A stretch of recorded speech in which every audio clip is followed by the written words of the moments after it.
welcome NoDQ Galaxy back to a brand new edition of the NoDQ review, number 150.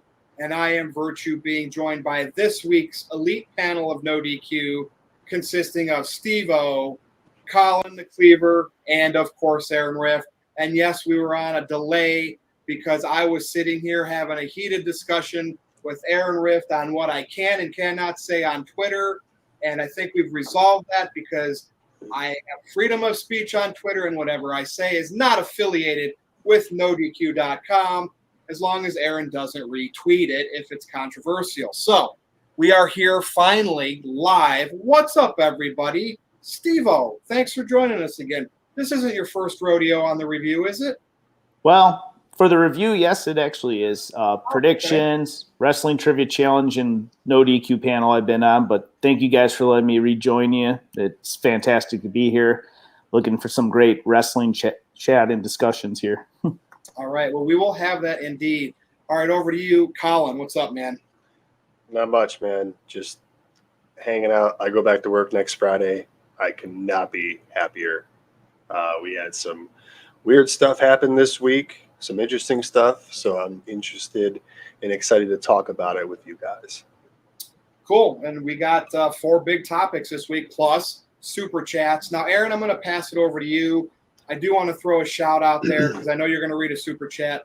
Rest in peace, Bobby Eaton, one of the Midnight Express members, and another legend has passed us by, unfortunately. Absolutely. Dwayne Atkinson sent in a $2 super chat. Says, R.I.P. Bobby Eaton, the GOAT of tag team wrestling, in my opinion.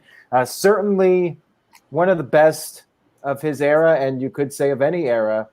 Him and Jim Cornette, they have a history, and I'm sure Jim Cornette will be talking about it at some point on his podcast. But yeah, Bobby Eaton, very successful singles run throughout the 90s as well in WCW. And he was never like a top tier guy, but he was somebody you could always rely on to deliver in the ring. And he was very well loved and respected by his peers in the business. You saw the comments on social media for him, and he will definitely be missed. Colin, anything you would like to add about Bobby Eaton before we get started? I mean, Edge posted something earlier saying if you ever studied or watched pro wrestling correctly, you've studied Bobby Eaton. And, you know, tag team wrestling isn't really big these days, and especially WWE, because Vince hates it. But back then, it was the bee's knees. So, thanks for the memories and thoughts to your family. You know, it's just sad. And when anybody passes, it's sad. So, Steve-O, I want to add anything? Well, I mean, it's always sad when a wrestling legend passes away. Midnight Express, very popular NWA tag team. It's always sad to see a legend in wrestling pass away. So my condolences to Bobby Eaton and all family, friends, and fans out there. Yep, best likewise. Wishes.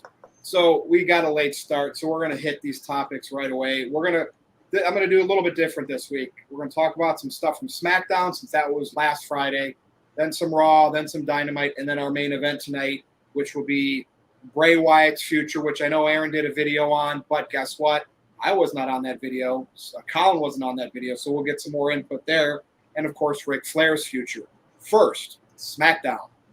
John Cena did sign the contract in a unique way with what transpired to face Roman Reigns one-on-one at SummerSlam. And it looks like good old Finny Balor is mixing it up with Corbin. Is that correct? So we don't know what's going to happen with that. But also, Sasha Banks returned and is going after Bianca Belair again. So thoughts on SmackDown, particularly those topics. And Steve-O, since you're joining us for the first time on the review, I could have swore you did this before. No? Was it another panel video? I've done the No DQ panels, the SummerSlam best of, and then also I joined you guys for another prediction. So take it away here on these topics. Main event set for SummerSlam. Yeah, let's start it off. I mean, I think first off, I don't think any of us really believed that we weren't going to get Cena versus Roman Reigns at SummerSlam. But I mean, I'm not complaining. That's going to be a hell of a match. It's a great build-up. The back and forth between the two guys have been great. It is a shame that Finn Balor isn't going to get Roman Reigns, at least not for now. But I mean, I was kind of like anxious to see if they would try to do something like, okay, Finn Balor on SmackDown taking on Roman Reigns at least a week prior. Hopefully over time we'll get him maybe at the September pay-per-view, whatever that is, Night of Champions or whatever you will. I'm not looking forward to another Finn Balor versus Baron Corbin feud, mind you. If you remember correctly, I believe was it 2017 or 2018 where Balor and Corbin had a feud, and Balor had to get the demon out to take him out because for whatever reasons he had to summon the demon while he didn't do it for Brock Lesnar. Meanwhile, though, I do like that Finn Balor is back on SmackDown. I hope he does well. I think he's a great fit. And getting on to Sasha Banks and Bianca Belair, I think that's going to be a great rematch. I'm glad Sasha is a heel again. She's much better as a heel. I don't think there's any doubt about that. I never really feel her as a face wrestler myself. So it's going to be interesting. I wonder if she's going to take the title back or if Bianca Belair will overcome her once again. I'm not sure where they're going to go for that, but so far so good. I can't complain. Anything else on Friday nights that you like? I mean, we got Kevin Owens over there, Seth Rollins. As far as the other SmackDown stuff, kind of interested to see where the Mysterios and Usos go. I kind of hope that we do get that breakup between Ray and Dominic, but I don't really think we're going to really get that. But we'll see what happens. Now, real quick, yes. I'm not sure if you guys are aware, but WWE did announce tonight that the tag team titles will be up for grabs at SummerSlam. A rematch, of course. The Mysterios will get their opportunity to regain the titles against the Usos at SummerSlam. So we got a lot of rematches for SummerSlam. Cena and Reigns is a rematch of No Mercy. We got Sasha Banks and Bianca, rematch from WrestleMania. It's shaping up to be a night of rematches, although Goldberg and Bobby Lashley will be a first-time match. And that's kind of an issue with SmackDown and Raw in general. Rematch palooza, like I like to call it. More so on Raw, mind you, but yeah, you're getting a lot of those rematches. And I know they had that one night where the Mysterios and Usos did 2 matches in one night. Then eventually they had the pay-per-view. I'm like, really? You guys going to wear it out already? Right. Aaron, I'll move it over to you on the topic here of SmackDown because we got Super Chats coming in anyways. All right. TJS sent in a $3 Super Chat, says, we want Wyatt, CM Punk. We want Wyatt, CM Punk. Thank you for that, TJS. And Hamp Connell sent in a $5 Super Chat. Thank you, Hamp. Says, it seemed like they were pushing Baron Corbin as a babyface, but all of a sudden he was a heel. Hate when they do that crap. It's annoying. Well, I think he's still going to be a babyface at some point. I feel like it's more of a slow process with him, and eventually he will go babyface. I mean, they did trademark the term Happy Corbin. I have been enjoying the Corbin story, but overall, I feel like something's missing from SmackDown. It just doesn't have that buzz that it had earlier this year and the end of 2020 when Roman Reigns' heel turn was really hot. I'm hoping things will pick up with SummerSlam, and same thing with Sasha Banks and Bianca Belair. Like, I feel like, yeah, they got a couple weeks left, but Sasha coming back and the predictable turn at the end. Like, I hope they do more to build some heat for that match. I just feel like something's lacking right now. And yeah, SummerSlam's going to be big. You got 40, 50,000 people in Las Vegas. It's going to be a spectacle, but I am hoping that the build-up, things will get more intense as we get closer to the pay-per-view. And Alberto Gomez sent in a $5 Super Chat, says, fans, they did Balor wrong. Me? No, they showed us a glimpse of who is Roman's next feud after Cena. And I agree with that. I definitely see Finn Balor going after Roman Reigns after SummerSlam or at some point later this year. And maybe, just maybe, we'll see the demon persona get busted out. Mr. Tito's here as well. Thank you, Mr. Tito. He says, love the shirts, guys. Macho, NoDQ, and Al Bundy. We appreciate that, Mr. Tito. And I'll go ahead and pass it over to Colin now if Colin wants to give his take on the state of SmackDown right now. All right. Well, I mean, we all kind of definitely knew we were going to get Cena and Roman. Didn't really believe the Finn Balor deal. Something was going to happen, either be in a match on SmackDown, but it wasn't happening at SummerSlam. But who the hell signs a contract with a blue Sharpie? That's what I want to know. How is that legal? It's got to be pen, black or blue. Like, at least have some credibility to a contract. Sasha Banks, did we not see her coming back after, her hiatus and coming back as a heel? Who else is there to take on Bianca Belair right now? Exactly. So this was kind of a no-brainer. Balor versus Corbin. I just hope it's better than the last time. But nothing super exciting on that front. I mean, so we know where the match is going between Sasha and Bianca. We know that's going to be set. So just set that aside there. Are we going to get Balor versus Corbin? Is that SummerSlam worthy, or is that just going to be a episode of SmackDown feud and call it a day? They're missing something there. I don't know, and you were talking about the split earlier between Ray and Dominic, since they did announce that SummerSlam tag match. That'd be the perfect time to do it, especially if it's in front of fans, if they want that reaction, because there's been talks about maybe fans getting taken away again and stuff. So do it when you can get the big pop. That's all I can say on really that part. Didn't watch 100% of SmackDown this week. I was on vacation, but I caught what I needed to. And whatever. Is anyone interested in Edge Rollins? I am. Yes, absolutely. I love Rollins' weird clothes. I know some people, stupid. I pop for that stuff. It reminds me like one of those flashy wrestling manager type things, even though he's a wrestler. Yeah, I'm looking forward to that match too. It's just, I don't know. The attack with the camera this week, that was cool. But besides that, there wasn't really much to talk about it from this week. Yeah. I mean, it's all about John Cena and Roman Reigns headlining SummerSlam, and Aaron or whoever, Colin the Blue Sharpie, because that's what they figured. That's what Kevin Dunn figured worked best to show up on TV. Yeah, you know what I mean. That's all. That's probably, and it's blue for SmackDown. That's probably why they did that. Right. Yeah. Why not? Why not a Sasha Banks and Bianca Belair rematch? I mean, they had the best match at WrestleMania. We talk about wanting to see Naomi come over to SmackDown and join Roman's family and turn heel. That would be a great feud against Bianca Belair. But for now, it's a rematch with Sasha, so I'm okay with that.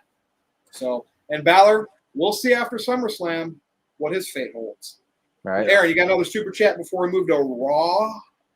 Yeah. Let me get to that one. TJS sent in $3. Thank you for that. He says, I'm more excited for Rampage in Chicago than SummerSlam.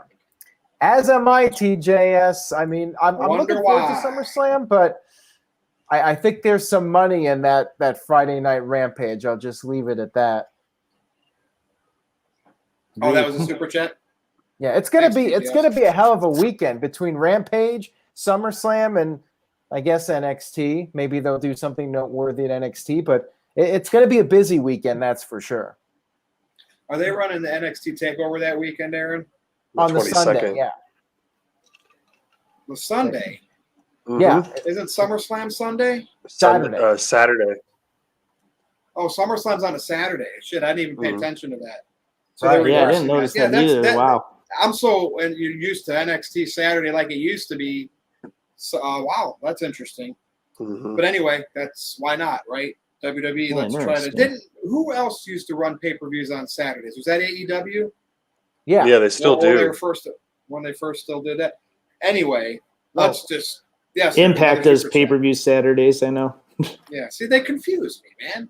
Yeah. WWE usually does not do main roster shows on Saturday. But yeah, it is on a Saturday. Big G with $5 says, I'm going to Dynamite next week and then Rampage in Chicago. And he's got a wedding coming up. Do you know why he's not on tonight, people? I want you to give him a hard time in the chat right now. He called off, which is fine. We would have had 5. It would have went over an hour. Steve-O's on now. So it's fine that he's not on, but he's watching the Hall of Fame game, a preseason NFL football game that counts for nothing with second, third, and fourth stringers. That's why he's not on here tonight. I just wanted the NoDQ Galaxy to know that.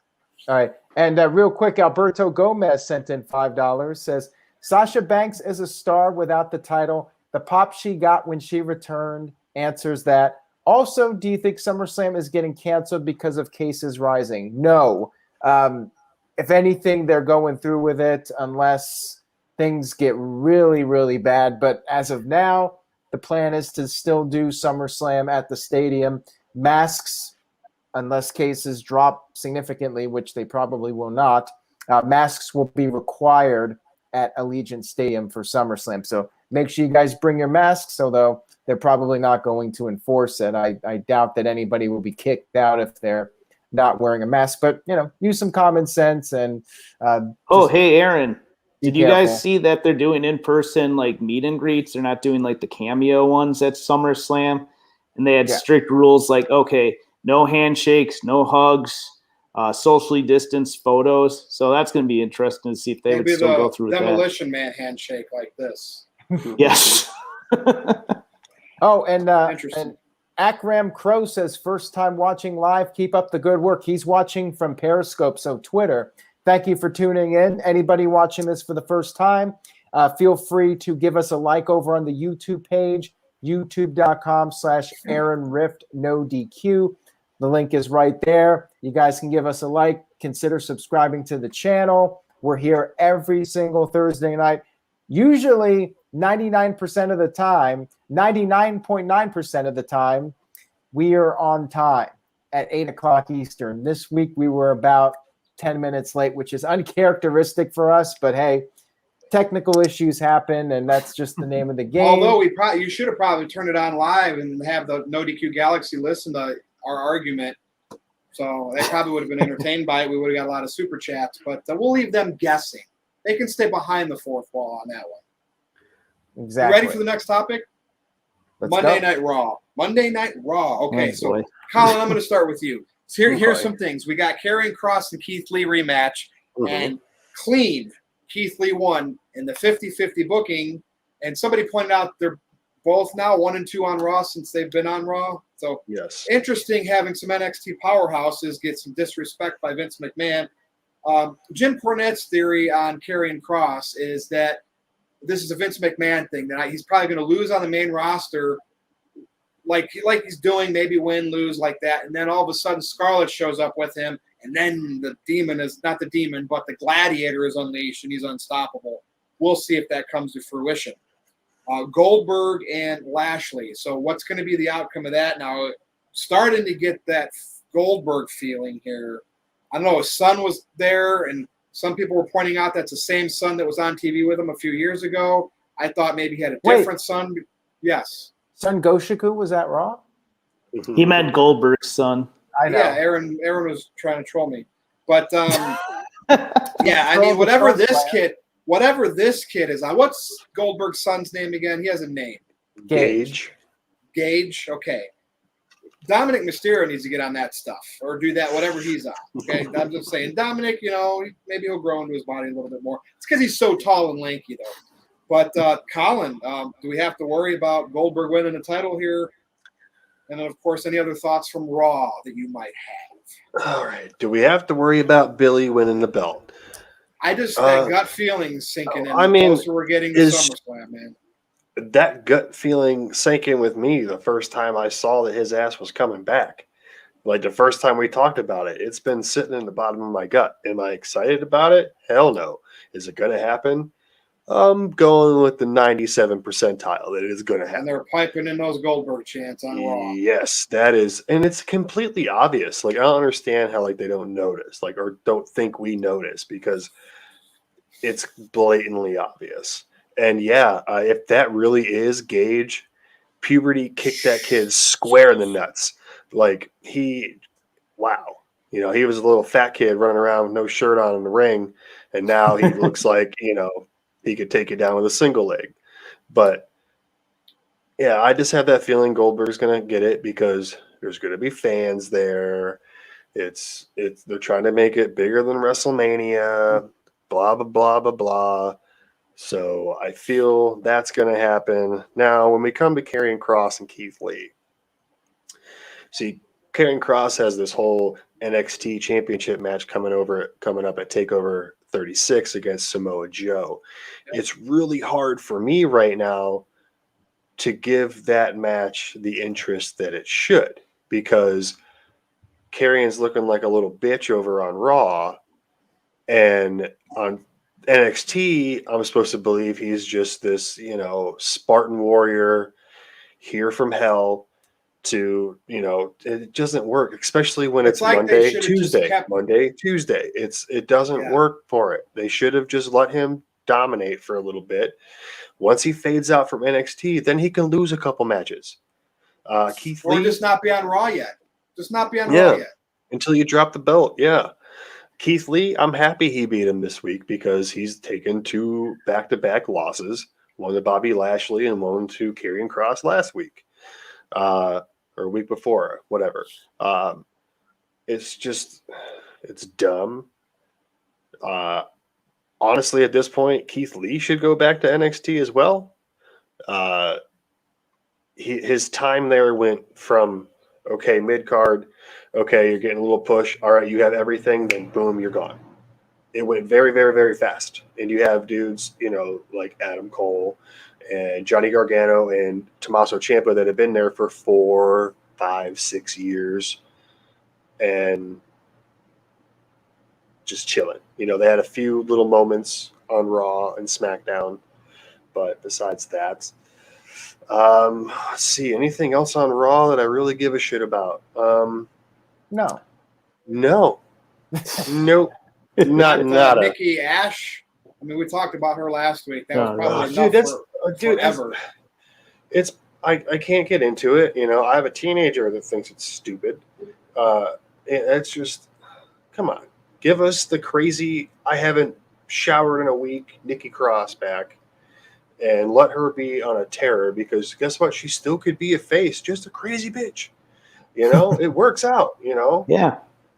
Just let that happen. I'm over this superhero butterfly bullshit, and I can't wait for her to drop the belt. I mean, I was happy when she won it because of who she is, but this character just, oh my God. When children hate it and it's written for children, something's wrong. You know what I'm saying? Like Timmy's in the well again. Like, you know what I mean? It's not working. So that's where I'm at with Raw. All righty. Well, thank you. Over to you, Steve-O. All right. So I'm trying to look at it a little bit on the positive side. I'm kind of hoping that I'll talk about something a little bit different. Damian Priest, I actually think they're doing an okay job. Not a great job, but a decent job, trying to establish him.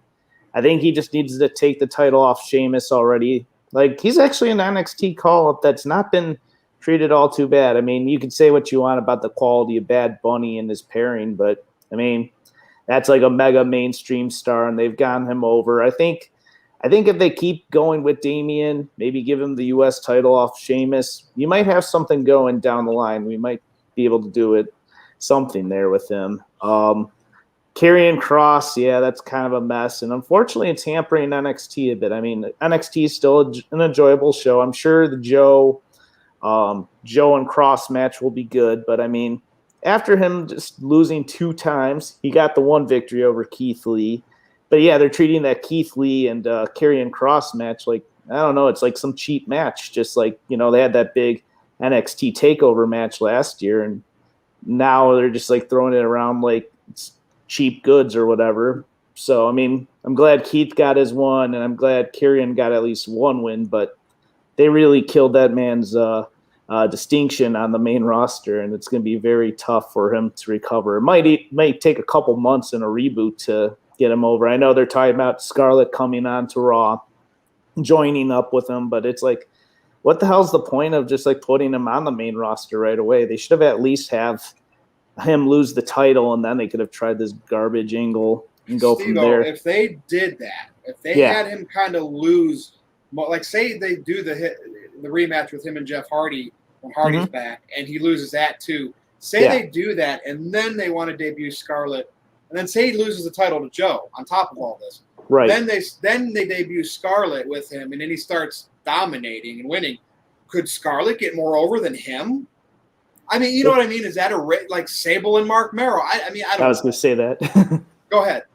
Oh, no. You're getting onto that. Like, I could see that end up happening. I mean, even like maybe not as strong of an example, but remember how they split Carmella from Enzo and Cass when they came to the main roster, and she actually flourished a bit. I mean, she got to be Miss Money in the Bank. She got to win the women's title. They might have something with Scarlett. I honestly haven't seen. I know she's wrestled in other promotions and stuff, and she hasn't really done much in NXT from what I recall. So maybe they have some kind of plans for her. Maybe they'll work out and get repaired together. But I was just so confused why they didn't have her called up with Kross in there. So I'm not really sure what's going to happen. Now, as for Nikki and Charlotte and Rhea Ripley, I mean, they're kind of establishing Rhea well. She's kind of doing a good job on the main roster. I mean, her feud with Asuka was a little flat, unfortunately. Could have been better. But Nikki ASH, I want to like the character, as I was a big fan of the Hurricane. Really cool guy in real life, I must say.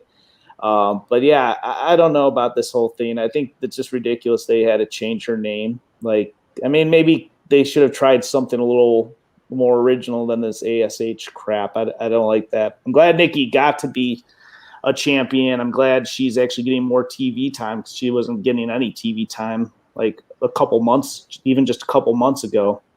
Right. So, I mean, I want to have some optimism with this whole feud, but I'm kind of expecting Charlotte to get her, I believe, 14th title as soon as SummerSlam, or maybe at she's September. Technically at 11. They're not recognizing her NXTs. Oh yeah, I keep forgetting that. So I know. Championship number 12. I guess. Way to devalue NXT even more, Vince McMahon. You know what I mean?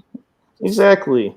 But yeah, no, that's pretty much it for Raw. Like, I'm just getting tired of too much 50-50 booking, way too many rematches per show. Like, I could have gone to Raw in Chicago because that's where I'm from, but I just didn't feel up to it. I felt like I just saved my money for other things, including All Out, of course. But yeah, I just had no drive to go to Raw, and I didn't regret it after watching Monday. Yeah. Hey, I mean, for all we know, Goldberg could beat Lashley for the title in a few minutes. And then, that was the one. And then Lashley gets pissed.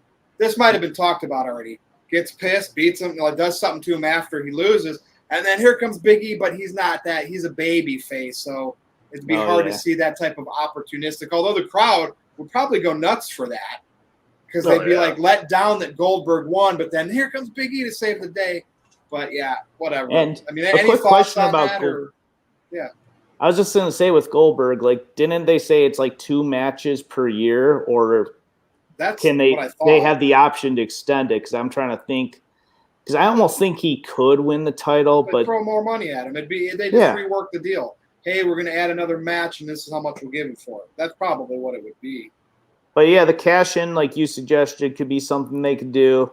I'm just trying to think, like, I don't think they would really wait till Royal Rumble for him to do another match if he were to win the title. So I would be curious if he were to take it off. I don't think he should, mind you. I think Lashley should just retain which way possible.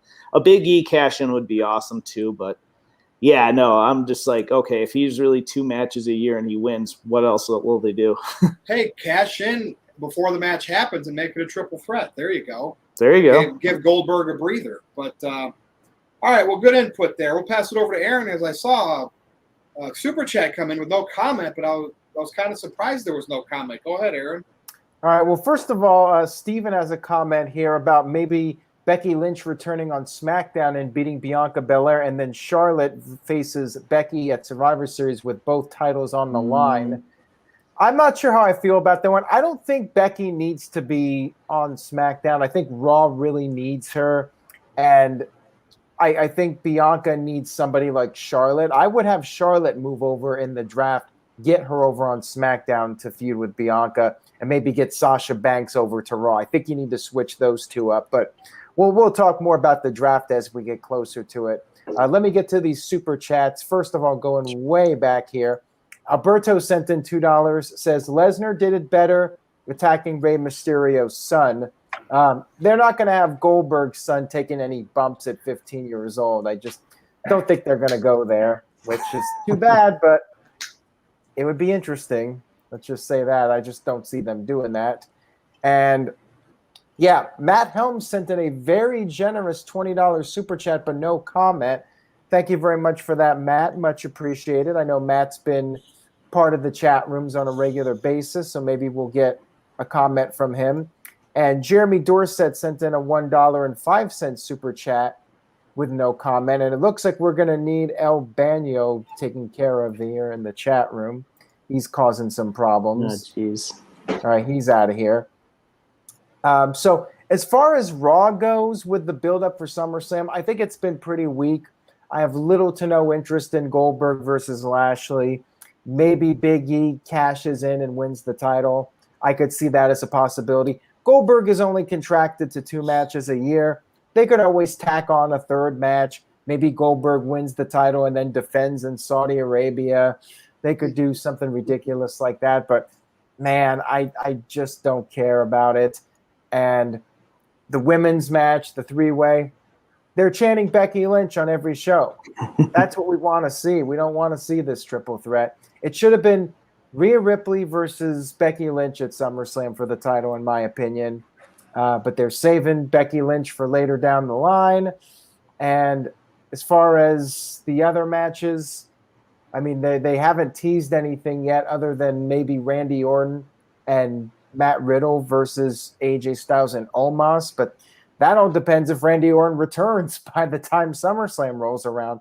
And, you know, that one I'm a little bit interested in to see if Orton and Riddle get the tag team titles. They've been the odd couple tag team, and I think that it's been a pretty entertaining storyline. But other than that, like, I just don't care about the Raw side of SummerSlam. To me, it's definitely Roman Reigns versus John Cena, Seth Rollins versus Edge, and Bianca versus Sasha. Those are the only 3 matches I really care about at this point. And I'm sure Usos and the Mysterios will have a good match. But, yeah, Raw definitely needs some work as far as the SummerSlam card goes, for sure. And Aaron Rift will keep you updated on Karrion Kross's next match on Raw on his Raw recap. So, you know, we'll see if he gets the 50-50 booking treatment or actually goes even further down the L column. 50-50 booking. We're talking about that on 150 of NoDQ Review. So, okay, we're going to move on to AEW. And a couple things here from Dynamite. So you had Jericho versus Juventud Guerrera. Unless, you know, I'm starting to convince myself that Chris Jericho is purposely performing like this in his matches to do like the Randy the Ram gimmick from the Wrestler movie to really show his decline so he retired. I don't know. I feel like this can't be real. He has to be. He's been like one of the smartest wrestlers ever in the business, and this his quality. I don't know, man. It just doesn't make sense. Like, if anybody should be teasing a retirement like Cody is allegedly doing after getting his butt kicked by Malakai Black, it should be Chris Jericho. So, Steve, I'm going to come back to you here. And then Sure. What else do we have? So the Jericho versus Houventude match. You know, if you have any comment on, you know, Cody Rhodes and everything that transpired there with Malakai Black. And, of course, this wasn't on Dynamite, but from one of their YouTube shows, I want to say it was Dark, Max Caster's little rap, you know, talking about Simone Biles, the Duke Lacrosse team. That's all I'm going to say because this is not Twitter. But, you know, when I grew up, rap was controversial. Comedians were controversial, and there was no holds barred. I mean, listen to late 90s, early 2000 Eminem. And today, nothing can happen or be said. No, we can't say it because all the victims now, you know, and I get it. I don't condone anything bad in this world. And I know people have feelings. But I don't know, man. What's like, Steve-O, take it away here. I'm going to just rant, and this is going to turn south, so I'm going to pass it. No worries, man. Thank you. As far as the Max Caster, I could I can see both sides of the spectrum. Like, I think some of the stuff he did say is like, okay, yeah, you got to be careful with that because, you know, people do get offended with that stuff, and some of that stuff was sensitive. I do get it. The mental health thing, I was kind of torn on it. I'm like, I kind of see where they're going with it, but like, I mean, I didn't think it was as bad as the other thing. But like, I know some people are trying to get on Charlotte Flair actually on Raw for saying that, but she was kind of saying it in a positive light if you heard it in the theme. Like, how did this happen to such a great athlete or whatever? But I mean, I was okay with it. Just, I mean, I get why they can't have that on their TV programs, even on a TV. It was YouTube. Oh, yeah. Sorry, yeah. It was on YouTube. That's what I mean. Like, I guess the show's TV 14 or edited, whatever. not live. So AEW put it through. Yeah. I mean, that happened with Jim Cornette and NWA when he said that comment that got him fired. So I guess Tony Khan's cracking down and is going to be overseeing the YouTube shows too. I mean, how many people actually watch the shows? Do you guys watch any of Dark or Elevation? No. And real quick, Steve, someone in the chat said, "See, Max Caster's a wannabe Cena." See, the early 2000s or mid 2000s Cena in the rap gimmick, he would have said stuff like this. And I mean, what did Vince McMahon said the N-word on Raw or whatever it was? They would have got away with stuff. But guess what? We're in a different culture now, and nothing like that can be happened or can be said. But yeah, just to wrap up on Max Caster, I mean, yeah, I guess he's just got to watch some of the stuff he says. I actually enjoy the Acclaimed. I think they're a funny tag team. I enjoy it more now. It's controversial. I do. I agreed with the Cena generic ripoff thing, right? Oh, look at AEW, what they're trying to do. Even though that was on YouTube, when I heard that and I saw the people that got upset about that, I'm now buying into that because that's supposed to be controversial. And guess what? It's going to get canceled. He's going to have to say stupid, corny stuff now. Yeah, I can see where that would happen. But I was enjoying them. But I mean, yeah, it is what it is. Some stuff you just can't say and just gotta let it go. But going on to the other stuff, the Jericho Hoovy match, yeah, it was so nothing terribly special. Wasn't too invested in it. The angle is cool. I do like this whole build-up with Jericho. I mean, MJF bringing in all these rivals for Jericho to take on. Nick Gage, I mean, yeah, he's gonna get AEW in trouble with the whole pizza cutter crap and just his whole background too. But I mean, yeah, kind of cool to see a classic rival in Juventud taking on Jericho. Match was so. I'm not sure what to think of the upcoming Wardlow match with Jericho. It almost feels like that whole Cody Rhodes versus MJF angle. He had to go through some similar stages to take him on. So, I mean, I'm kind of getting vibes off that. I'm okay with it, but it somewhat feels like a rehash. But, I mean, I'm enjoying the whole Jericho MJF feud. We'll see how their match goes whenever they have that. Malakai Black versus Cody, awesome stuff. Malakai looked like a big deal on the show.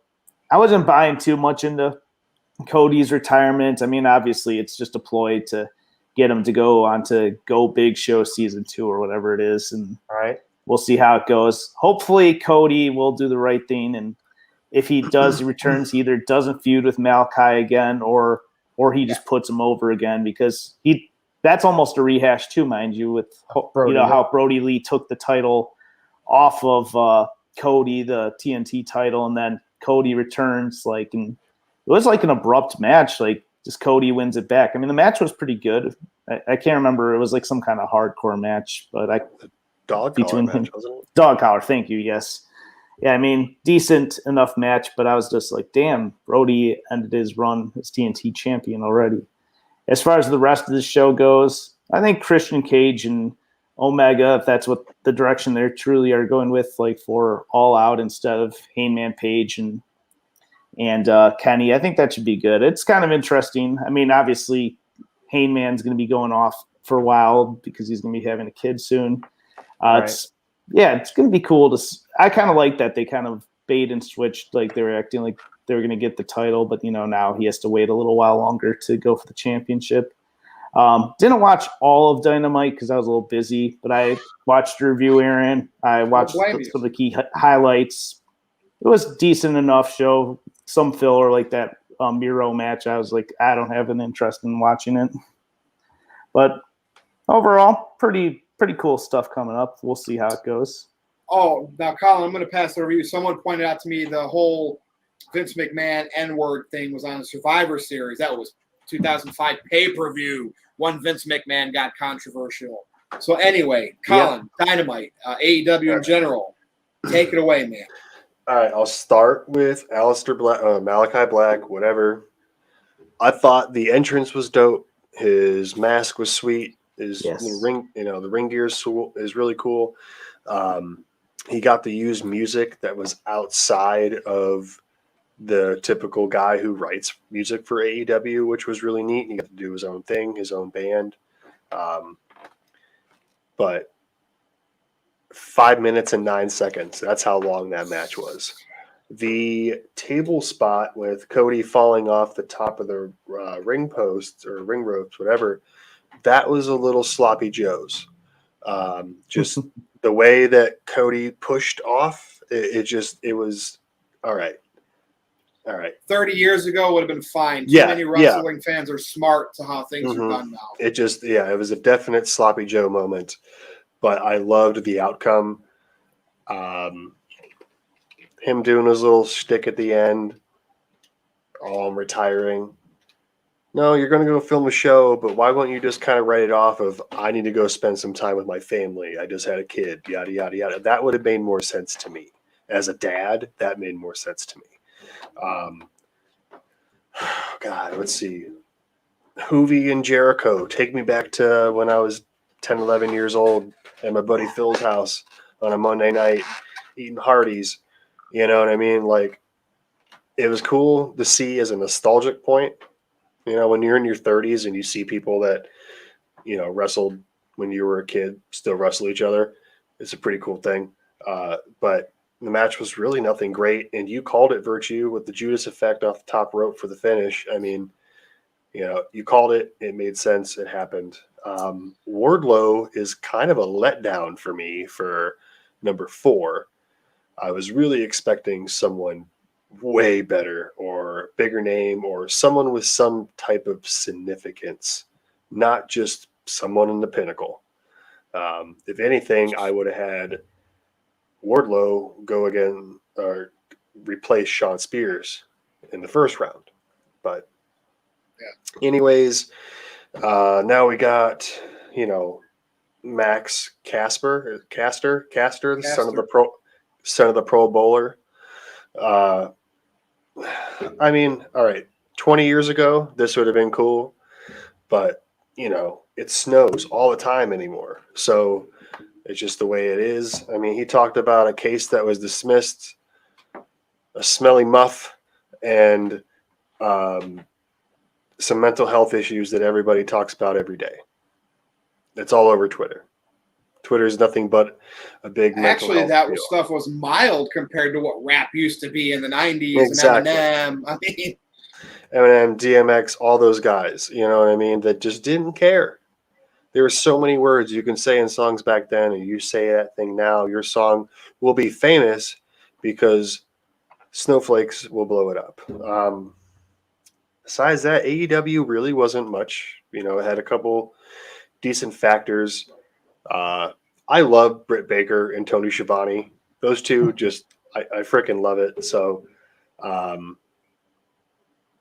and to me, honestly, the NWA Women's Championship is the second AEW Women's Championship, in my opinion, anymore. That title is on that show so damn much and might as well have the Impact titles as the second tag titles in AEW, because I like the Forbidden Door, but all the different titles and stuff like that is just, no, it's not working for me. It's just really not working for me. But Malakai Black, that dude has reformed himself into something amazing. I know I said you should start painting your eye up there, Colin. Right? I know I said a few weeks ago that I didn't see him as world championship material.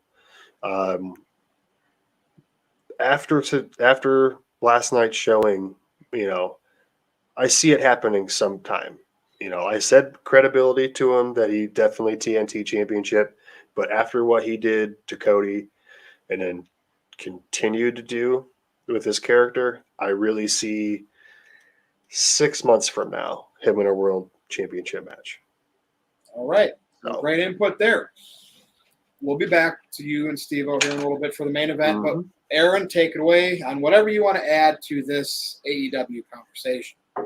Okay, well, let me get to these super chats. First of all, Alberto Gomez sent in $5. Thank you for that. I appreciate it. Says, and this is going back to earlier, 50-50 booking does nobody any favors. It puts their momentum into a stalemate and nobody gets over. Scarlett feels like a star now more than Kross, to be honest. Well, she hasn't even been on Raw or SmackDown yet, but yeah, that could always end up being the case where she shows up and she becomes Sable and Karrion Kross becomes Mark Marrow. It might happen, which really sucks for Kross, but yeah, I'm kind of afraid that's going to be the direction. Like, I would be shocked if they don't do anything with Scarlett. Like, then Karrion Kross better watch out for Brock Lesnar.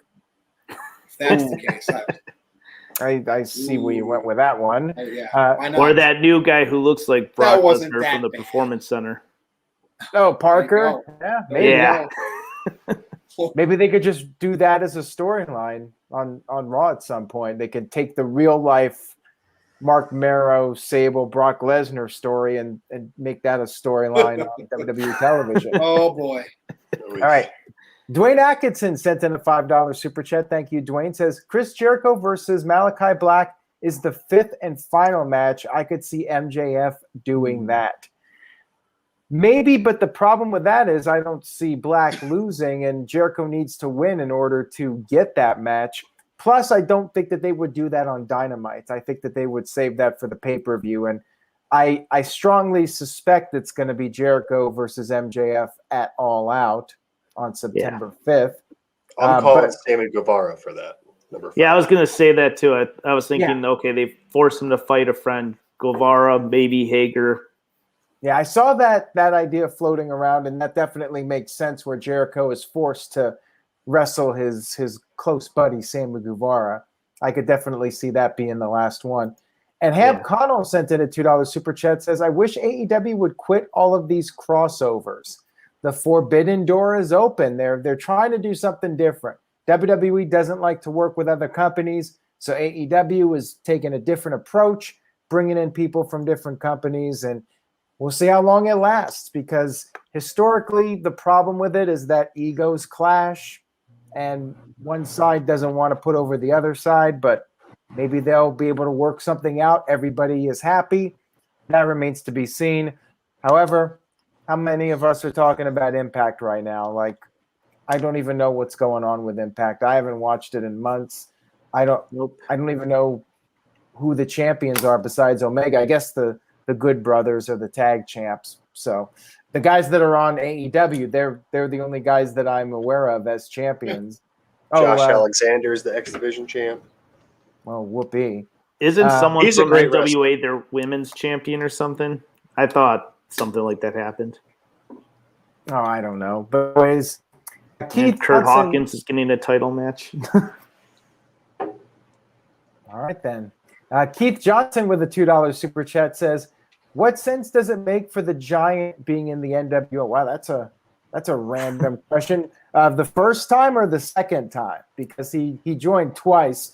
First time I can explain that Hulk Hogan wanted to build up the NWO, so why not get the biggest guy from WCW?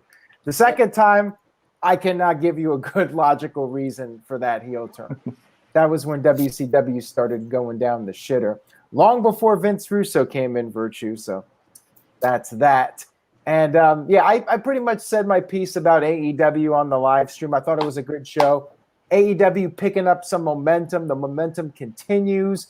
Over 1 million viewers 4 weeks in a row. Minus 6,000 overall, which is the other direction. So to me, they're just kind of status quo. Let's drop that momentum word a little bit. Let's wait till Punk and Bryan show up, and then we can bring that momentum word back into play. That's all I'm Daily's asking. Place, though. A Daily's Place show, not quite as exciting as Texas But I'll say they're status quo, right? That's not bad. Which is good. Better than 900,000. Yeah, right? see, I'm being positive for me. So, momentum.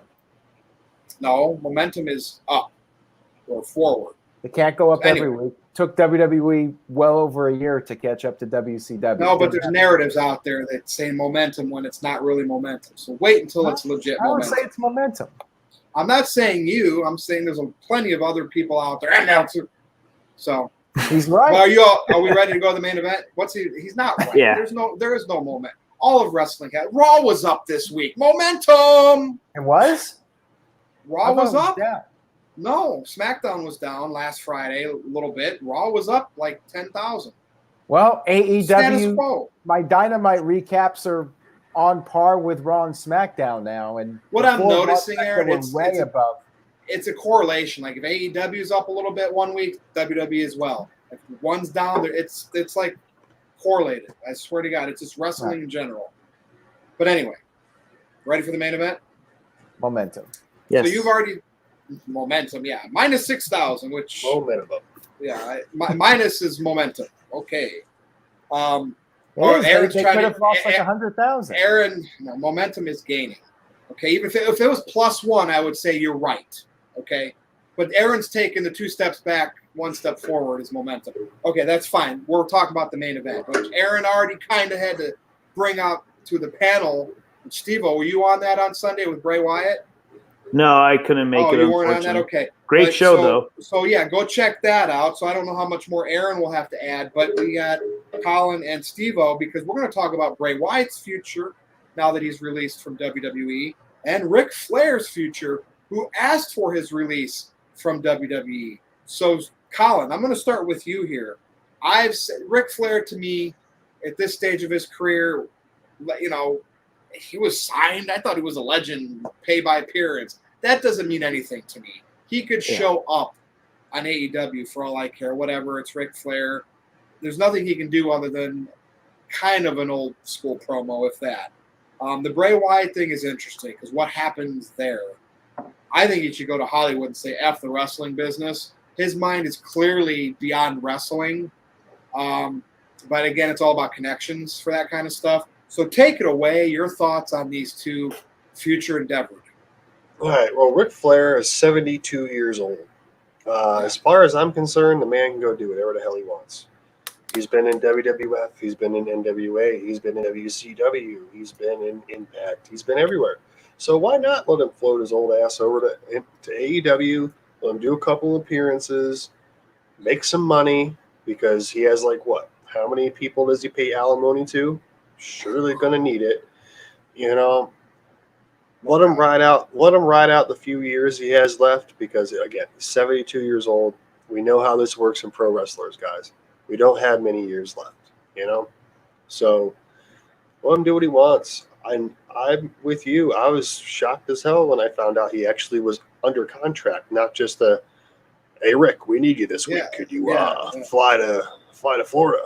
You know, like one of those type deals. It's just cool. But Bray Wyatt, that was a complete shock and a half. One of the best characters to ever come through, and his mind, like you said, is so beyond wrestling. The way he gets his characters dialed in, the way he writes his promos, he's just a thinker and a visionary. You know, no matter what he does, I hope and wish him the best because I know things with him have been really rough ever since Brody passed away. You know, that's been a real big thing to him. And if you go back and listen close enough to when he does the yeah at WrestleMania, you can hear the whimper underneath his breath and mask. Like you can hear the choke that he had because he was so emotional about it. I haven't really looked 110% into this. He wasn't asking for his release, correct? It was nothing to do with that. Wyatt, he did not. Okay. So that was just straight budget cuts. So they made he thought he was going to be used again, I think. Yeah. So that was a huge surprise to me, and I don't know why they did that. Especially His brother just got fired. Last year, they fired his dad. He's a third-generation star. He's been with his family's been with this company for this long, and he's one of the greatest minds of all time when it comes to character development. The crowd, they shit on him all the time. I can say myself to been one to shit on him, especially during that Sister Abigail character deal. But looking back on it, I see what he was trying to do. You know what I mean? I get it. And I would not mind watching a Wyndham Rotunda horror movie with him just slaying somebody out or something that he wrote, or can you imagine him working with like Rob Zombie or something like that? That would be dope. And we all have streaming services, and we see all these like streaming service exclusive. Like, it's easy to like produce a lower budget type thing in Hollywood these days for the streaming services. But again, I would not mind seeing him getting back into pro wrestling. People are all, have him take over Dark Order, have him take over Dark Order. That would be cool as a tribute to Brody, to his friend. But I think if you took the Fiend character as it was and tweaked the getup and tweaked the mask and figure out some other deal, he could do some type of evil Carney type gimmick and bring in a faction. Imagine him bringing in Eric Redbeard or Eric Rowan, whatever, Braun Strowman. Sin Bodhi, too, the guy that used to play Kazarni. Bring him in. Something. And make his own faction. I know that's what we need in AEW is another faction. But it would work. It would definitely work. And if Tony Khan wanted to spend the money, definite amazing grab if you can get him. But there's definitely other options. There's horror movies, there's TV, there's 100 different things that man can do. I'm sorry to see him go. I've always been a fan. Yes, I have talked shit on his characters, but at the end of the day, it's more of a look. He can be doing something different with this that would make him better off. I don't know, man. It sucks. It really, really does. Ric Flair, again, I was shocked to know that he was even under contract still. So definitely two different shocking moments on either end of the spectrum, but I wish both guys the best in their future endeavors. Now, I wouldn't be surprised if at some point Wyatt and Strowman end up back in WWE with restructured contracts. Never know. But here's the thing. With him up, with Wyatt available, Strowman available, and Eric Rowan, as far as I know, hasn't signed with anybody, between AEW and WWE, somebody's got money on the table with the original type of Wyatt gimmick, even though in AEW they'd have to be called something else. The fans are going to be all over that. And either company could make that happen. I don't know. Aaron, there's some super chats, so I'm going to pass it on to you. Okay, yeah. Some great ideas in the chat room, and you talked about some interesting possibilities, Colin. Mr. Anderson sent in a $2 super chat, says, Bray Wyatt and the Fiend crew bound, or AEW bound, maybe? Yeah, I definitely think we will see Bray Wyatt in AEW. I think that's not an if, but a when. I think he will be there at some point when the timing is right. Maybe not in the near future. First of all, he's got the 90-day non-compete. But, of course, with CM Punk, Daniel Bryan, all that talk, I think maybe by the end of the year, we'll see Bray Wyatt reemerge. And, yeah, rather than go in the Dark Order, I would like to see him, start his own group and, maybe do like an NWO type thing where he tries to take over. Whatever he does, I think he's going to do something different from what The Fiend was. It's not going to be exactly the same. Not going to be the same thing as the original Bray Wyatt character. I think he's going to reinvent Daniel Bryan himself. Together. Remember the magic they had in WWE? Boy, would that be a slap in the WWE's face. Could do that, but I think he's gonna reinvent himself again and do something that we haven't seen before. He's a creative guy. He's gonna come up with something different for AEW that isn't just like rehashing his WWE stuff. And Walter Cruz sent in a $5 super chat regarding Ric Flair. Says, Flair been on the road his whole adult life. Relax and live out your days now. Wyatt should be the leader of the Dark Order, or like Virtue said, go to Hollywood. Well, regarding Flair, as mentioned earlier, when you got a lot of alimony to pay. It's hard to just sit at home and live out the rest of your days. I'm surprised and not surprised about Ric Flair. I'm not surprised because, well, he wasn't doing much of anything other than being on TV and that storyline with Lacey Evans and Charlotte. I am surprised, though, because of Charlotte, and they're pushing her, and he is an all-time legend, and you would think that they would want him around. You know, he would be there for the rest of his life, but I guess not. I guess there's other opportunities for Ric Flair, and AEW's probably going to happen too. You got Arn Anderson, Tully Blanchard there, and they might do some kind of Four Horsemen storyline with Ric Flair. Would not shock me. Alberto Gomez with a $5 super chat says, if Wyatt doesn't want to wrestle, he could be a great horror movie actor or director with the mind that he has. I truly miss him. And yeah, that's a possibility. And I really do think it's for the best because, as I mentioned on the Sunday stream, even before he got cut, I was thinking, like, what else can they do with this guy? You just ruined him again at WrestleMania. Like, how do you bring this guy back again? Like, I think he's damaged goods in WWE. I really do. And I think AEW is an opportunity for him to have a fresh start and do something different and be in a new environment. DJW with a $10 super chat says, what's up, guys? Sorry to go off topic. You can answer at the end. So I'll tell you what, DJ, we'll go back to that in a minute here. Let me get to this other one from Dwayne Atkinson. He sent in $5 and says, a resurrection of the Wyatt family in AEW, Bray, Rowan, and Strowman possibly. We did touch upon that a few moments ago. But again, I think it might be best for him to do something completely different and not rehash what he did. But yeah, they could do something like an NWO style takeover where they're not representing AEW. They're their own separate entity coming in and trying to destroy the brand. That would be interesting. But maybe we'll get Steve-O's thoughts right now on that and overall thoughts on the departures of Ric Flair and Bray Wyatt. And who's next? How many more people are they going to cut? They've been cutting a lot this year. Oh, yeah. Yeah, lots getting cut. But I'll start off with Ric Flair. No, not really a surprise, honestly, that he's gone. I mean, I guess if you want to say, like, just for his cameos with Charlotte and all that, then I guess you could see this pin this NoDQ is better with Virtue than without. Well, there you go. By me. What can you say?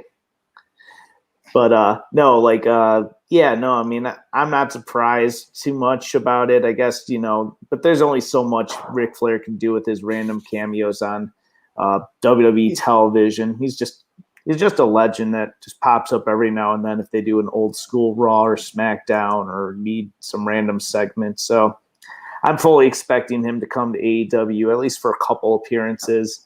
I know that he and Arn and Tully aren't on the best terms right now, but I could definitely see them try to set up some kind of Four Horsemen reunion in the ring. They can do it. I know they have the people. Sometimes people will put personal stuff aside to make it happen for TV. We'll see if that happens. Very least, I could see Rick like kind of just introduce, like kind of like when Bret Hart came in the first on the first AEW Double or Nothing pay-per-view and introduced the AEW World Heavyweight Championship. I could see Ric Flair doing something of that caliber, whether it's just introducing the match or doing something. Just like I see him do a few sporadic cameos, then in a year or two he'll probably be back on WWE television doing his usual thing. But I mean, he's a legend. He can go wherever he wants, do whatever he wants. He's been in multiple promotions. Even had a brief spell in Ring of Honor, from what I remember. Led to a lawsuit later on, but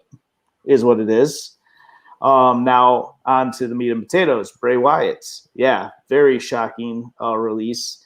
I remember seeing a video online talking about wrestlers who won't be in WWE in the year 2022, and he was listed on there, and I was like, oh no, that's bullshit. He's going to be in WWE still. Like 7 days later, 8 days later, he's gone from WWE. He's not in WWE anymore. So, and I remember that they were like saying The Fiend was scheduled for an appearance on an upcoming Raw. I want to say it would have been next week's Raw, but that's no longer happening. I really liked Bray Wyatt and all of his gimmicks. I mean, I admit that I did started to get tired of the Eater of Worlds. Like, as you guys said in the video, the Eater of Pinfalls unfortunately started to become. And TJS, I'll give a shout out to him. He actually said a lot of valid things where it says, like, oh, just wait for this to happen. This is all part of the plan. Something's going to happen. Then eventually we keep saying that, he gets released. So Alexa Bliss steals his powers. That's the end of that story. No revenge, nothing. That's the end of that story. It's very unfortunate for Bray that the Fiend was such a wild character. Like, I was very impressed with how things were going. The Hell in the Cell thing almost killed his career. Oh, sorry.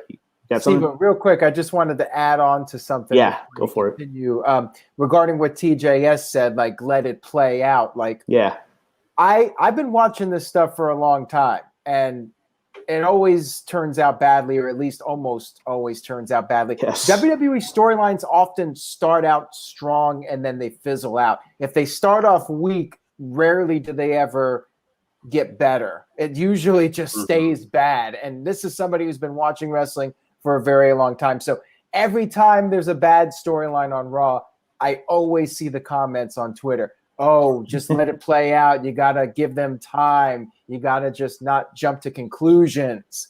Dude, yes. I've seen a lot of WWE over the years, and I've tried, man. I really do try. Virtue has COVID, maybe? Anyways, go ahead, Steve. No, I have bad allergies. I'm COVID, whatever. I'm not scared of that. I'm vaccinated. But yeah, I mean, to play off that, Karrion Kross, people are saying the same thing, like with the whole Jeff Hardy thing. Yeah, I'm like, okay, we'll see how it goes, but I'm not too optimistic on that. But back to Wyatt though. Yeah, no, I mean, it's an unfortunate. I mean, at least the Fiend got to be a 2-time Universal champion, and he's got his world title runs. So I mean, at least no one can take that stuff away from him. You can argue how good each of those world title runs were, but at least he got that. It was one WWE and 2 Universal. One WWE, 2 Universal, because he beat Seth Rollins for the first Universal title. Then he defeated Braun, and then shortly after Roman. Yeah. I mean, I'm happy what they did with Roman. Don't get me wrong. He's carrying SmackDown right now, but it is kind of unfortunate that, Fiend got his title win back, but then like they just had to go into Roman Mania. I'm not blaming Roman, don't mind you, but I mean, yeah, it kind of is unfortunate just that, he was about to get the Universal title back, and then he went back to just taking a side seat, and, Orton burns him alive, and then this whole Alexa Bliss stuff happens and went to the shitter. But anyways, just to get to the point, yes, he's definitely go to AEW. Perhaps he will do some horror movie themes on the side. I could see some of that stuff. He's a very creative mind. I could see him working with some of the greats. I mean, Tom Savini helped create his Fiend mask, so I could see them pairing up in the future. I mean, Eli Roth. Kane Hodder. I don't know if many of you are familiar. Kane Hodder played some Jasons in the Friday the 13th movies. And he also created a new character. It wasn't really like a big slasher blockbuster, but the Hatchet series, something new like for the 2000s, it can be done. I mean, sure, it's a different era. Maybe the slasher films don't work as much, but God, we need to see something cool in the Hollywood horror genre. There just hasn't been anything good. I know we're going off topic here. Hatchet, that had Danielle Harris in it, right? One or two of them, yeah. She was in there from the original Halloween movies, yeah. Oh, yeah. She's awesome. Yeah, I know a lot of people don't like the Rob Zombie stuff, but he still has that 70s, like, really just that gory type of stuff, and he's got a fan base. Oh, yeah. I'm just saying there's a lot of potential work for Bray there. Absolutely, yeah. I think he will do some horror movies on the side. I mean, how many and what degree, that'll be determined. But I find it impossible that he's going to be leaving wrestling for good. I just don't see it happening. I think Tony Khan will get that big old paycheck out, get him in. And he absolutely should. Bray Wyatt's a very nice pickup. And I kind of want to just say, like, even though when Bray was, kind of getting dicked around with some of the booking, me helping run some cosplay photo shoots, I'd always see so many people cosplay as Bray Wyatt, be it the classic Eater of the Worlds, so many Fiend cosplays, and this is males and females that were doing these cosplays. Like, so he definitely had a huge fan base. So for the fact that they said budget cuts was the reason they cut him, I think there's got to be something more to it, because I mean, somewhere down the line, he's got to be making it up for all that money he's bringing in with merchandise, and of course that ugly Fiend title. But go ahead, Aaron. Sorry. Well, oh no, I was interrupting you, but as you said, it's weird because he's making money, and even if he is damaged goods, I still think that his merchandise would sell. They brought him back for SummerSlam, and apparently he had a storyline set for SummerSlam. They were going to bring him back for SummerSlam. He was out because of some kind of medical issue. He got cleared, and they were going to use him, and then they cut him. So, yeah, the whole thing is really bizarre. Doesn't make any sense, but their loss could very well be AEW's gain. And we do have a few more Super Chats, but, Steve, anything else you want to say before I get these other Super Chats in? I'll wrap it up. But in short, like I definitely see him going to AEW, and I know that there are too many stables, and I don't want him to join Dark Order. I think he should just form his own stable. Maybe have Malakai Black jump in. Maybe he can poach some members from Dark Order, maybe Evil Uno, a few others, and just start his own thing. I have confidence that he could bring a legit group, and he could be something special for AEW. That's pretty much all I have to say about that. Dude, and Steve-O, if he does go there and they have like a choir come out, sing, not a boys choir, but like a cool choir, singing "I Got the Whole World in My Hands," I would give Khan props, AEW props, goosebumps. As cliche as that sounds, that would be money for me. Aaron? All right. So Alberto Gomez sent in $5, recapping Bray Wyatt's titles. 1 WWE Championship reign, 2 Universal Championship reigns, 1 Tag Team Championship reign with Randy Orton. There you go. Not too shabby. Not a bad resume, Yeah, absolutely. And Mr. Anderson sent in a $2 Super Chat. Thank you, Mr. Anderson. Says, Roman Reigns ruined the Fiend and Braun Strowman, and both are gone. I think the correct term is he smashed them. He did not stack them, but he did smash both of them. Won the Universal Championship, and now they're gone. Roman is going to be, at some point, he's going to be on the same page with Randy Orton as far as running off guys. I think it takes a lot more than that, though. Randy's got like a huge lead. He does. Shanti sent in a $5 Super Chat. Thank you, Shanti. Says, Bray Wyatt was supposed to go over at WrestleMania, well, according to reports, but he made sure that it was Orton instead. I'll touch more of this later. What, are you an insider or something? You know something we don't know? But, apparently Randy Orton was supposed to lose that match, and then they reportedly changed it at the last minute. And I think we're caught up now besides that last Super Chat, which is off topic. So, Virtue, anything you want to add before we get to that? No, I interrupted a lot throughout there to get my peace of mind. Hollywood is where I'd like to see Bray go. I understand he is going to come back to the wrestling business at some point, and AEW, like I just suggested, would be great. Having the choir come out singing that song, and that's where he makes his debut. But don't put it past WWE to get him and Braun Strowman and Eric Rowan back at some point, and there's the Wyatts again, and everybody's like, not saying that's going to happen, just you got to count it as a possibility. So with that said, let's go around. We know how this works. Do our plugs, and we'll see if we can get out of here. Steve-O, I will start with you since this was your first time technically on the review. Thank you, guys. Well, I mean, I haven't been too active with the page, but you can follow at 2SweetCosplay on Facebook, Instagram, Twitter, and we have a YouTube channel. Or you can even just simply type 2sweetcosplay.com. It features wrestling cosplays. You can see many of the Wyatt ones on our page. Check it out.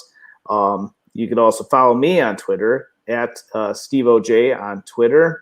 I'm on here and there. I sometimes will comment on some NoDQ stuff, and I'm also on the Facebook pages. So, yeah, just follow those pages. Support NoDQ.com. Always a pleasure. I really appreciate being on this video. So yeah, go check out NoDQ and check out my pages. Thank you guys so much.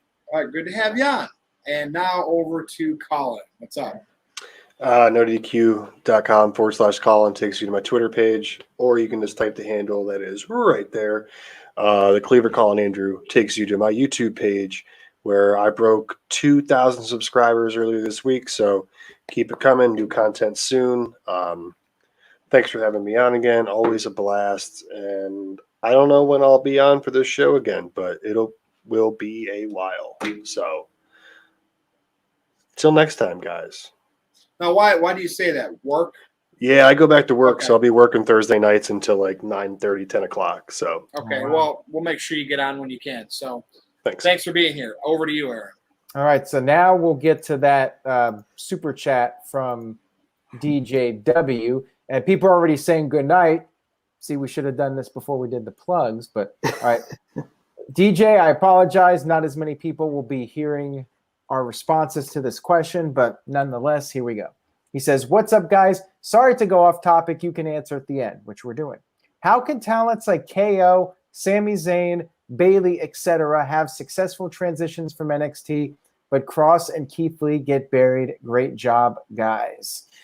Just depends on the wrestler, and sometimes timing is everything. Sometimes timing works in your favor. Sometimes it doesn't. And in the case of KO and Sami Zayn, I guess they came in at a period when NXT was really hot. It was what everybody was talking about, and WWE needed some new blood. Like that was pre-AEW too, Aaron. So I wonder if AEW pulled that off. That's a good point. That very well could be the case. I just remember NXT was very hot, and they were coming off the success of the Shield. They all did really well, and Vince, I think, was more receptive to bringing in guys from the indies and giving them a shot, and that's why KO and Sami Zayn came in and made a name for themselves and became fixtures on WWE television. And Bayley was part of the women's revolution, so she was one of the first ones in. Part of the 4 horsewomen. So again, right place, right time for her. Mm-hmm. They all came in and were pushed because that was what WWE was trying to do. They were trying to establish women's wrestling as something credible, and they had these women there, and it just so happens that Bayley, Charlotte, Sasha, Becky, they were all there, and they were able to be part of that. But they've had that longevity. They had the talent, and they made it work. And Karrion, Kross, and Keith Lee just don't know what to say. Virtue, your thoughts on some of the current guys and why they haven't been able to have that success that like Kevin Owens and Sami Zayn had. It's like I said, I just feel that it's ever since AEW has been around, and maybe since they couldn't really beat AEW in the ratings on USA, and Vince McMahon has just lost faith in that system of how he perceives stars on his main shows. Because it's almost night and day. So maybe AEW has gotten to Vince McMahon a little bit more than he'll admit. Yeah. And Alberto Gomez sent in a $2 super chat, says that Bray Wyatt was also tag team champions with Matt Hardy too. He just forgot to include it. Yeah, that's correct. Thank you for that. Steve-O, anything you wanted to add about the NXT guys? I guess the only things I could really say is it is unfortunate that some have successes. And even some people think, I hear all the time, Nakamura and Asuka haven't had successful runs. I mean, they have. Yeah. Nakamura's won the Royal Rumble. He's won multiple mid-card titles, and he's had a tag title reign. Am I correct or no? I don't know. Did he? Yeah, with Cesaro. Yeah, he did have a tag title reign with Cesaro. They beat the New Day. So, I mean, and that Asuka, she has a lot of accolades to her name. So, I mean, it's just a weird crapshoot. I mean, you'll see a guy like Bo Dallas. He was NXT champion, then came to the main roster, and that was history. And, yeah, I don't know. It's just unfortunate. I guess just maybe – I don't know. I'm just trying to think. Where's been the starting point of where, NXT hot shots come to the main roster? I mean, we had the Ascension. I will still say – even though he's kind of slow rolling, I think Vince McMahon still likes Riddle. I do. I just don't Easily. know. It's hard to see a bigger future for Riddle with this current dumb like stoner thing. But I just feel that Vince McMahon likes that guy. I don't know what it is. Well, 100% agreed. Maybe with Kurt Angle, it can be similar with Matt Riddle. With Kurt Angle, he was kind of like a bit of a goofball for a while, and then they turned him into the wrestling machine. They gave him a serious edge. Maybe the same thing will happen with Riddle, where he'll shift gears and he'll get more of a serious attitude at some point. Again, like you said, maybe he turns against Randy Orton. Like, bro, where have you been all this time? You've left me high and dry for all this time, and he doesn't appreciate it. And that's how he turns against Orton, because he's resentful that Orton just disappeared on him, and Orton can have any excuse that he wants, that he was testing him or whatever, but Riddle was not appreciating it. Dwayne Atkinson sent in a $5 super chat. Thank you for that. Says, once upon a time, there used to be a 6-month storyline for all NXT call-ups. Triple H demanded that. What happened? Good question. It just could come down to Vince deciding that he wants to do things his way, and it's his way or the highway. Yep. So, yeah. Don't know what else to say about that. NXT, it is what it is. But, man, like, I'm not sure they'll ever get back to, like, what they were in 2015, 2016, and hot periods. Yeah, it's a shame because basically AEW has taken that spot. Like, I think NXT used to be like the alternative to WWE. You would watch NXT and it had a different vibe to it. It was more focused on the wrestling and more on the indie wrestlers. And now AEW kind of came in and did it better than what NXT is doing. And now NXT is just that third WWE brand. And the shows, when I watch the clips now, I watch the YouTube clips, like the show just feels like a watered down Raw or SmackDown with guys that are not as well known. They're up and comers, and then you got the guys that have been around for a while, Gargano, Ciampa, Cole, and it just feels like they're spinning their wheels. And maybe Adam Cole leaves NXT and goes to AEW too. Like, a lot of guys could be on their way out at some point once their deals are expired. And Pete Dunne is another guy who reportedly is possibly going to have his this reportedly possibly stuff. Like, wait till it actually breaks, and they do. That's the way I look at that. Right. But it just seems like a lot of these guys now want to stay on NXT. I mean, I thought the Undisputed Era would have been called up either last year or this year, but they're still in NXT doing something. Right. If you want to talk real quick about the guys like KO and Sami Zayn, well, they were brought in during a John Cena U.S. Open Challenge. Sami Zayn brought in by Bret Hart, and then Kevin Owens coming in just straight kicking ass. And then you had Bayley show up as a mystery partner during one of the hottest parts of women's wrestling. So then you bring in Keith Lee, you hype him up, and then you don't do shit with him. And then Karrion Kross, you bring him up, and he loses to Jeff Hardy in under 2 minutes. Well, and then flip-flops the next week. Here's another thing, too. Like, KO got to keep his music, got to keep his look that he had in NXT. Same thing with Sami Zayn. Got to keep his music and his Bayley presentation. Riddle. Riddle, too. Like, the guys that have done well got to stay pretty much exactly how they were in NXT. Riddle, they turned up the comedy. But, hey, he was starting to do that stuff in NXT. If you remember the whole thing that he was doing with Broserweights. Oh, yeah. He really wasn't pushed in NXT like in the main event, and he really wasn't there that long. Right, he wasn't. And with Keith Lee, what did they do? They change his attire, they change his music.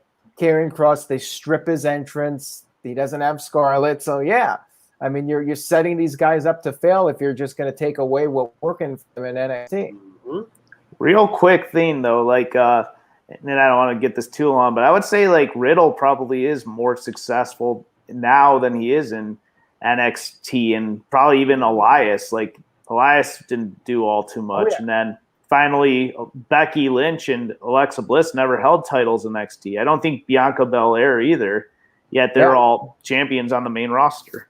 Very true. There are a lot of success stories. Not all of them are going to make it on the main roster, but a lot of them have. And Enzo and Cass were doing great until you know, they were split up, but when they first came in as a tag team, they were red hot with the fans, and Absolutely. I still hope one day we'll see those guys back in WWE. Agreed. Oh, look who's here. Vito's here LaGrossa. crashing the party. Vito does not like Jeff Meacham. That's a feud in the making. Jeff needs to get his wrestler that he's willing to manage, and we need to book this match against Vito. Maybe I'll manage Vito. Maybe Jeff Meacham and RVD versus me and Vito. I like it. That would be cool. I'm down. That would be sweet. If Jeff's allowed to leave the house. Ooh, you're in trouble. Throw- Oh, look throw who's it here. out there. Vince Out of Touch McMahon. Oh, Says, man. Quit criticizing my product or you're fired. Thank you. Are we caught Sorry, up there, boss. Aaron? We're in an hour and 25 minutes. Mhm. Let's close. Are we ready to close this thing? Yeah, I think we're ready. All right. Vito's Yeah, I think so. hijacking, so I think it's time to wrap it up. Follow me if you dare on Twitter at NoDQ_virtue. Complaints can be sent to Aaron Rift, NoDQMISC@gmail.com.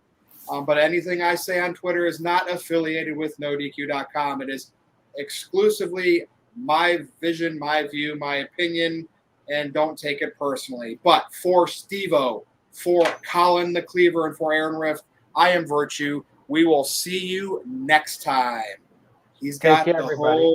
whole world in his hands. He's got the whole wide Whole wide world in his in hands. his hands.